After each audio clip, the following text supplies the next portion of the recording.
بسم اللہ الرحمن الرحیم۔ السلام علیکم کسان دوست فورم میں خوش آمدید۔ آج کی اس ویڈیو میں آپ جانیں گے کہ جانوروں کے حفاظتی ٹیکوں کے پروگرام کے بارے میں، کہ گائے بھینس اور بھیڑ بکری کو کب اور کس موسم میں کون سی ویکسینیشن کروانی چاہیے۔ جنوری کے دوسرے ہفتے میں بھیڑ اور بکریوں کو انٹروٹاکسمیا کی ویکسینیشن کروانی چاہیے، اور فروری کے پہلے ہفتے میں گائے اور بھینس کو منہ کھور کی، بھیڑ اور بکریوں کو انتھریکس کی ویکسینیشن دی جاتی ہے۔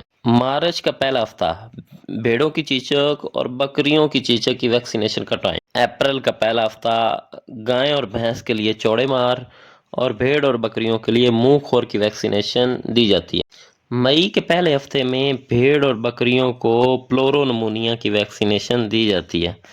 جون کے پہلے ہفتے میں گائے اور بھینس کو گل گوٹو کی اور بھیڑ بکریوں کو انٹروٹاکسمیا کی ویکسینیشن دی جاتی ہے۔ اگست کے پہلے ہفتے میں بھیڑ اور بکریوں کو انتھریکس کی ویکسینیشن دی جاتی ہے۔ اس طرح ستمبر کے پہلے ہفتے میں گائے اور بھینس کو منہ کھور کی اور بھیڑوں کی چیچک اور بکریوں کی چیچک کی ویکسینیشن کروانی چاہیے۔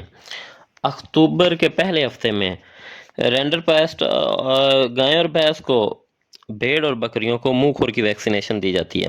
نومبر کے پہلے ہفتے میں بھیڑ اور بکریوں کو پلورو نمونیا کی ویکسینیشن دی جاتی ہے۔ دسمبر کے پہلے ہفتے میں گائے اور بھینس کو گل گوٹو کی، بھیڑ اور بکریوں کو انٹروٹاکسمیا کی ویکسینیشن دی جاتی ہے۔ گائے اور بھینس کو منہ کھور کی سال میں 2 دفعہ ویکسینیشن کروانی چاہیے، ایک دفعہ فروری کے پہلے ہفتے میں اور دوسری دفعہ ستمبر کے پہلے ہفتے میں، کیونکہ منہ کھور فارمر حضرات کا بڑا مالی نقصان کرتی ہیں۔ اس کو ہم علیحدہ ویڈیو میں ڈسکس کریں گے کہ منہ کھور کی علامات کیا ہیں اور اس سے بچا کیسے جا سکتا ہے۔ فارمر حضرات، آپ بھی اپنے جانوروں کو بر وقت ویکسینیشن کروا کے بڑے نقصان سے بچ سکتے ہیں۔